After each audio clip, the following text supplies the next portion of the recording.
Selamat Padang Terap.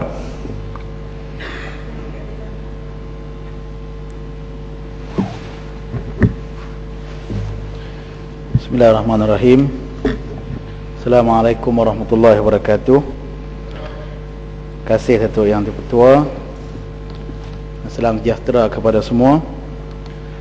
Saya bangun untuk membahaskan bajet 2011 yang dibentangkan dengan satu tema yang cukup besar, iaitu transformasi ke arah negara maju berpendapatan tinggi.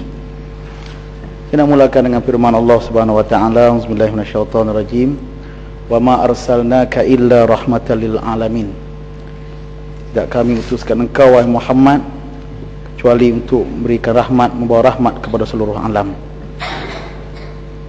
Saya mengajak semua yang mendengar dan juga meneliti bajet yang dikemukakan oleh kerajaan pada kali ini, iaitu dengan melihat kepada matlamat ataupun kepada maqasid syar'iyyah, matlamat-matlamat yang menunjukkan bahawa inilah yang diraikan oleh Islam. Islam telah menetapkan matlamat-matlamatnya terhadap kelakuan kita di dunia ini. Di antara lain ialah untuk menjaga dunia, untuk menjaga agama. Yang keduanya untuk menjaga jiwa ataupun nyawa, untuk memelihara akal, untuk memelihara nasab, dan juga untuk menjaga harta. Satu lagi ditambah ialah untuk menjaga maruah. Adakah bajet yang dibentangkan oleh kerajaan ini meraikan matlamat-matlamat ini, yang mana bagi saya dia sebenarnya merupakan satu hak asasi kepada semua rakyat Malaysia. Terdapat 4 objektif yang telah dikemukakan oleh kerajaan yang disebut oleh Perdana Menteri, termasuklah mendaya pelaburan swasta, membangun modal insan, mensejahtera hidup rakyat, dan memantapkan penyampaian perkhidmatan awam. Saya ingin menyentuh 2 perkara di sini, 2 matlamat, iaitu membangun modal insan dan juga mensejahtera hidup rakyat. Kalau kita lihat kepada secara prinsipnya, Islam telah menggariskan beberapa perkara, masuklah melibatkan ciri-ciri ekonomi yang mampu untuk menjamin kepentingan hidup manusia di samping untuk menuju kegemilangan hidup yang sebenar. Di antara ciri-cirinya ialah ketuhanan, kemanusiaan, akhlak, keseimbangan ataupun kesederhanaan. Jadi saya melihat, walaupun kita memulakan bajet ini dengan membacakan surah Al-Qasas ayat 77, kita masih lagi berada jauh daripada yang disebut-sebutkan tadi. Sebagai kerajaan yang bertanggungjawab ataupun kerajaan Barisan Nasional yang sekarang dipertanggungjawabkan oleh rakyat untuk menerajui pentadbiran Malaysia, kita telah melihat banyak perkara yang pincang sepanjang saya berada dalam parlimen ini. Kalau kita boleh sebut bahawa bagaimanakah kerajaan Malaysia boleh meraikan kepahaman terhadap maqasid ini, terhadap matlamat-matlamat yang ditetapkan tadi. Terdapat perkara yang kita boleh pertikaikan, termasuklah tentang integriti pentadbiran yang rapuh, di mana yang telah disebut oleh Timbalan Ketua Peteruhjaya Pencegahan Rasuah Malaysia pada awal Januari yang lepas, yang mendakwa bahawa gejala rasuah dalam sektor pembinaan, masuk projek-projek besar, mewah dan bernilai tinggi, berada dalam situasi yang cukup serius. Begitu juga kegagalan projek-projek kerajaan, termasuklah terbengkalai dan kemerosotan kualiti. Ini membuktikan bahawa di sana ada asasnya berlakunya amalan rasuah dalam negara kita yang boleh menjejaskan kepentingan umum dan memburukkan imej negara. Begitu juga kita dimaklumkan melalui Dewan Negara pada Julai yang lepas, terdapat 190 penjawat awam yang ditangkap kerana rasuah, ataupun 38% daripada jumlah keseluruhan yang dilakukan oleh SPRM.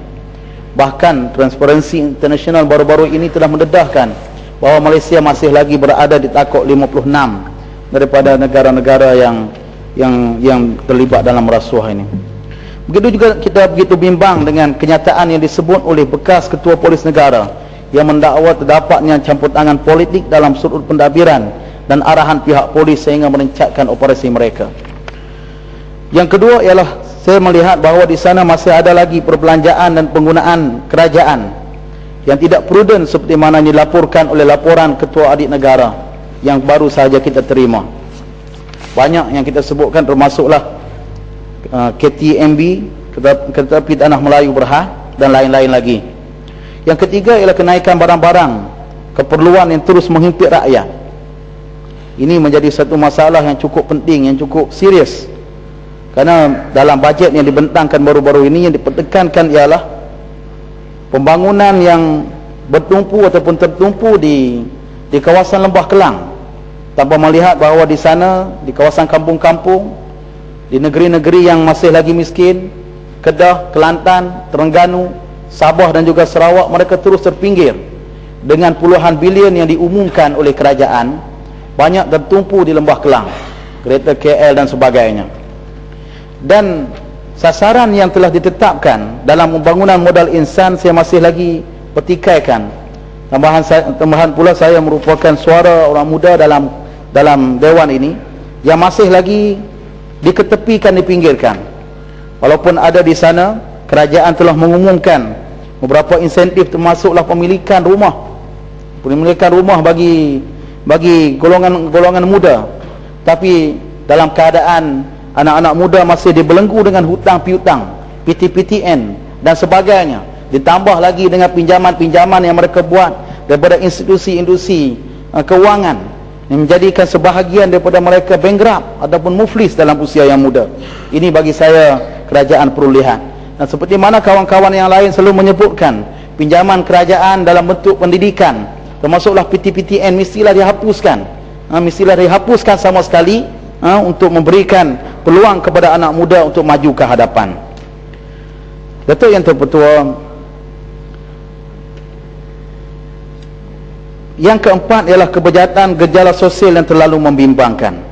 Berdasarkan kepada laporan ataupun berdasarkan kepada Ketua Pengarah Jabatan Pendaftaran Negara, Datuk Awil Ibrahim, terdapat 17,303 anak luar nikah Melayu ataupun tak sah taraf didaftarkan di seluruh negara sepanjang tahun lalu. Bilangan itu meningkat 700 kes lebih pada tahun yang berbanding dengan tahun sebelumnya. 2008 juga begitu, terdapat 16,541 anak luar nikah didaftarkan di JPN. Dan berdasarkan kepada satu laporan rasmi, Jabatan Pendaftaran Negara telah melaporkan terdapat lebih 257,000 CJ kelahiran yang didaftarkan tanpa catatan nama bapa sejak tahun 2000 hingga Julai 2008. Mohon laluan sekejap. Sekejap. Saya tertarik, Datuk Speaker, dengan kenyataan tadi, sebab saya ada mengulasnya dahulu apabila kenyataan itu dikeluarkan. Adakah Yang Berhormat sedar bahawa kalau kita kira jumlah yang dikeluarkan, statistik yang dikeluarkan untuk tempoh tersebut menunjukkan bahawa pada tiap-tiap 1 jam 2 anak luar nikah dilahirkan untuk 5 tahun ke belakang ini.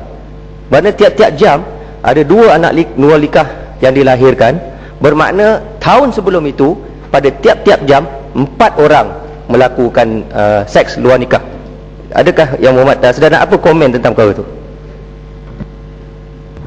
Saya setuju Yang Berhormat Kuliah Medan Baru. Ini masalah yang berlaku dalam negara kita. Dalam keadaan kita berdepan dengan masalah sosial yang cukup membimbangkan, masyarakat, pemimpin-pemimpin masyarakat melihat gejala buang bayi, gejala anak luar nikah, gejala sosial yang begitu membimbangkan. Kerajaan pada masa yang sama telah dengan melalui ETP, program transformasi ekonomi yang dibentangkan, menggalakkan pula melalui hak hiburan yang tertumpu untuk menjana pendapatan negara, yang katanya pada 2020 ditarget ataupun sasarannya sampai kepada 1.8 bilion. Ini suatu yang cukup memalukan. Pada masa yang sama kita cuba untuk memberikan penawar terhadap masalah-masalah yang berlaku dalam negara kita, di tangan yang lain kita memberikan racun untuk musnahkan segala usaha kerajaan. Kerajaan umum dalam bajet baru ini lebih kurang 95 juta untuk sekolah agama rakyat.